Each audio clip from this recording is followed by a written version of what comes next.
Okay, good morning, and the reading that I'm going to be reading is out of a book of a blessings devotional.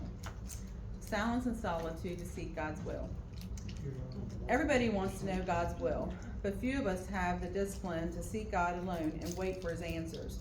So let's look to Jesus. What did he do when making perhaps the greatest administrative decision of his ministry? His top 12 disciples. He went alone to God. The gospel writer Luke explains Jesus had healed a man's deformed hand on the Sabbath, and the enemies of Christ were enraged. So they started plotting against what they would do. But did Jesus plot against them in return? No.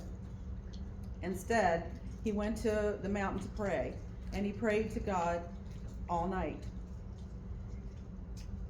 Yes, the solitary pursuit of God takes time and discipline and patience, but also it takes faith and confidence that God will see our needs and answer.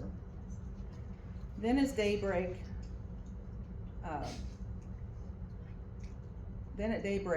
after pursuing God all night long, Jesus called together all of his disciples and chose 12 of them to be the apostles.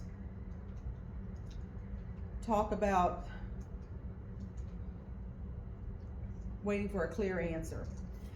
Seeking God absolutely inspired his choices. I'm having a really hard time reading this. It's really tiny. I should have bought a magnifying glass. Walking, I got on contacts. I don't know if it'll help unless I take my contacts out. Walking along the beach at Brigham, England, another man that was paralyzed by fear for his ministry. He was going to go into China, and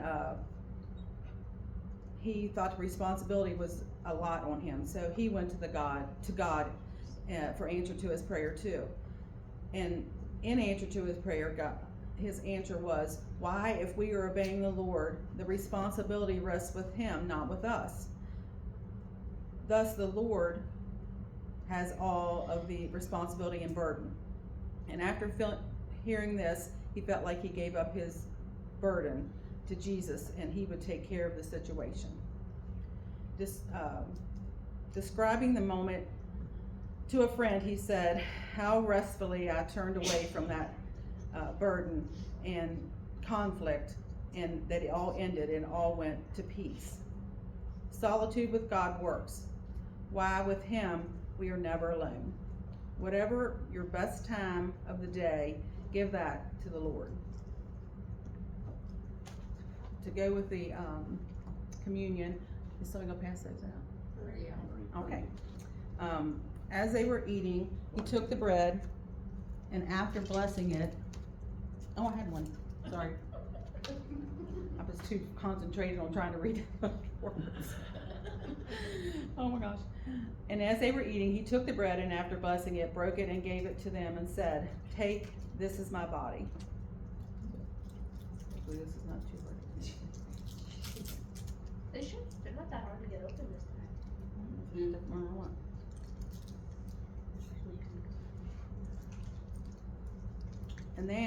And then he took the cup, and when he had given thanks, he gave it to them, and they all drank it. And he said to them, "This is my blood of the covenant, which is poured out for many." That part might be a little bit more difficult.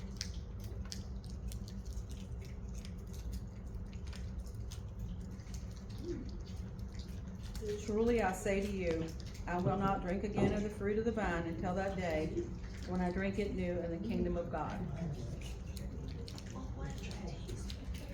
So I just thought that reading was a good reading for this, because a lot of times we worry about our burdens, and we wouldn't have to if we just turned it over to God. So hopefully from that reading we took that, and sorry it was so hard for me to read it.